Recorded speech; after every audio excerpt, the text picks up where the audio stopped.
আসসালামু আলাইকুম। দেশ ও দেশের বাইরে যে যেখানে আছেন আশা করি ভালো আছেন আর সুস্থ আছেন। আলহামদুলিল্লাহ, পরিবার নিয়ে আমরাও সবাই ভালো আছি। তো সকালের কাজ কাম আজকে মাই সারছে, রুটি বানাইছে, ভাজি গরম করছে, আর কেউই খাই নাই। ওর আব্বু শুধু একটা ডিম ভাজিটা খেয়ে গেছে।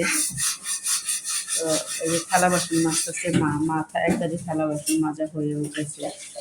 তো এদিকে থালা বাসন ঘর নিয়েছি, সবাই নাস্তা বাস্তা খেয়ে নিবো। টাকা একটু কাজে গেছে, তো ফিরে চলে আসবি। এদিক টাকা, এদিক টাকা।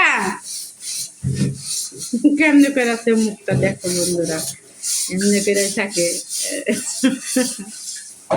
তো যাই হোক, বন্ধুরা, রোদ আজকে উঠছে, কালকেও রোদ উঠছিল, আজকে রোদ উঠছে। তো এখন আমি সব কাপড় চোপড় ধুয়ে ছাদে দিয়ে আসবো, দিয়ে এসে ঘর দোয়ার ঝাড়ু দিয়ে তারপরে নাস্তা পানি খেয়ে আবার একটু যাবো নিচে, যে একটু মাছ মুছ পাই নাকি দেখতে। তো যাই হোক, আজকে ওর আব্বু দুপুরে ভাত খাবে, তো রান্না বান্না তাড়াতাড়ি সারতে হবে বন্ধুরা। তো সবাই সকালে নাস্তা খাওয়া শুরু করে দিছে বন্ধুরা। অনেক কিছু, ডিম ভাজি, কুইর পাতা ভাজি, পেঁপে আলু দিয়ে ভাজি, বেগুনের চপ ভাজি, আর সবার পাতে করে একটা করে ডিম বন্ধুরা। তো যাই হোক, নাস্তাটা খেয়ে নিব, নাস্তাটা খেয়ে বাদ বাকি অন্য অন্য রান্নাবান্নার কাজগুলো সব শুরু করে দিব বন্ধুরা। বৃষ্টি আসে আসে ভাব, আবার রোদ উঠে, এক গাদি কাপড় চোপড় দিয়ে আসছি। তো যাই হোক, আগে নাস্তাটা তো খেয়ে নিই। নাস্তা খাওয়ার পর মা আলু, বেগুন, পেঁপে দিয়ে কেটে রেডি করে নিচ্ছে বন্ধুরা, এই যে।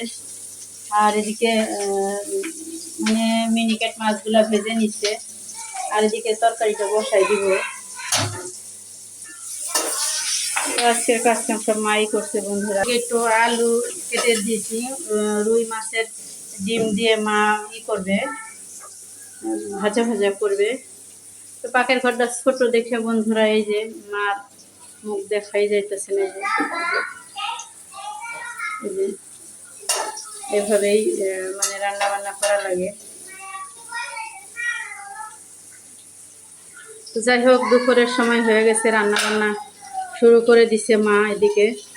আর এদিকে বৃষ্টি আসার পরে একবারে কাপড় চোপড়, এই দেখো বন্ধুরা, বৃষ্টি পড়তেছে। তো বৃষ্টি আসার আগ দিয়েই আমি কাপড় চোপড়গুলো নিয়ে আসছি। শুকনা কাপড় চোপড়গুলো ভাঁজ করা হয়ে গেছে, আর ভিজাগুলো দুই বারান্দার মধ্যে দিয়ে রাখলাম একটার পর একটা, তাছাড়া তো জায়গা হবে না। তো এখন একটু চা করছে মা, এই রান্নার মধ্যেই চা করে ফেলাইছে, তো চা খেয়ে নেব একটু।